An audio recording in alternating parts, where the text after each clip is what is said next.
এই হচ্ছে আমাদের হোমস্টে। এখানেই আজকের দিনটা আমরা কাটাবো মন্দারমণিতে। হোমস্টের ব্যালকনি থেকে সমুদ্রের এই ভিউটা উফ, বলে বোঝানো যাবে না।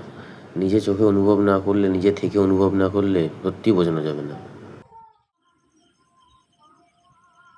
এই যে সেই ঝাউ বাগানটা, আমরা যে হোমস্টেতে আছি, ওই যে সমুদ্র যাওয়ার রাস্তা।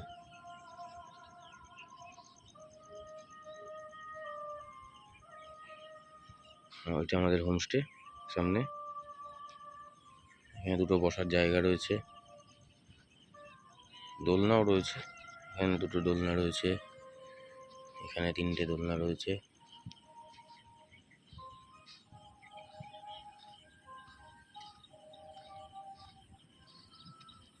বৃষ্টি পড়ছে টিপ টিপ করে, ভালোই লাগছে।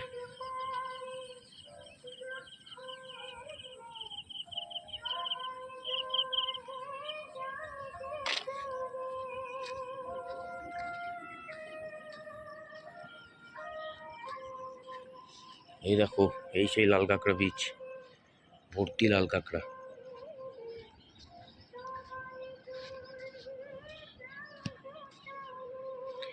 এদিকে হচ্ছে, ডান দিকে হচ্ছে মন্দারমণি বীচ, আর এদিকে হচ্ছে লাল কাঁকড়া বীচ। লাল কাঁকড়া বীচ, এটাও লাল কাঁকড়া বীচই, একদম পাশে, ভর্তি লাল কাঁকড়া, সব লাল কাঁকড়া এগুলো ভর্তি। যত দূর অব্দি চোখ যাচ্ছে তত দূর অব্দি শুধু লাল কাঁকড়া। এই যে একটা বড়, এই যে ঝাউবন, এই যে গেট, এখান থেকে আমাদের হচ্ছে গিয়ে রিসর্টটা, হোমস্টে অ্যাকচুয়ালি। এদিকে হচ্ছে লাল কাঁকড়া বীচ,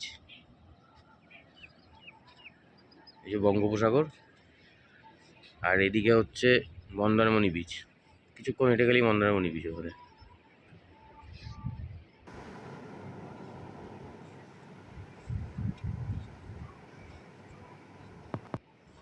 আপনারাও শহরের এই কোলাহল থেকে মুক্ত এই মন্দারমণির অফবিট প্লেসে এসে একটা দিন ছুটি কাটিয়ে যেতেই পারেন।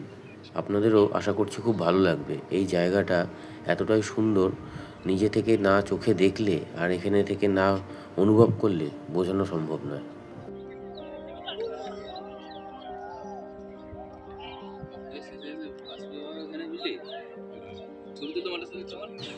বীচ ধরে হাঁটতে হাঁটতেই আমরা মন্দারমণি সমুদ্র সৈকতে এসে পৌঁছে গেছি। তো এখানে একটা নৌকো দেখেছি, তো এই নৌকোটার এখন ছবি তুলতে হবে আমাদেরকে। দারুণ কিন্তু ভিউ আসছে এখান থেকে। তো সমুদ্রে আসবো আর স্নান করবো না, সেটা কি হয়?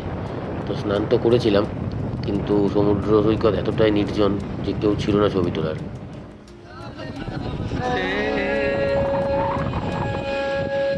রাতের বেলা এই জায়গাটা যেন একটা মায়াবী পরিবেশ। দেখো তোমরা, যেরকম হাওয়া দিচ্ছে আর সেরকম সমুদ্রের ঢেউ আসছে। আমরা প্রায় এই সমুদ্র সৈকতে রাত 1টা-1:30 পর্যন্ত এখানে বসে গান শুনেছি আর খুব এনজয় করেছি। একদিনের ছুটি আজ এই রাতটা বেরোলেই শেষ। মনে হয় যেন এই রাতটা যেন শেষ না হয়। তো চলো, গুড নাইট বন্ধুরা, আবার দেখা হবে পরের দিন।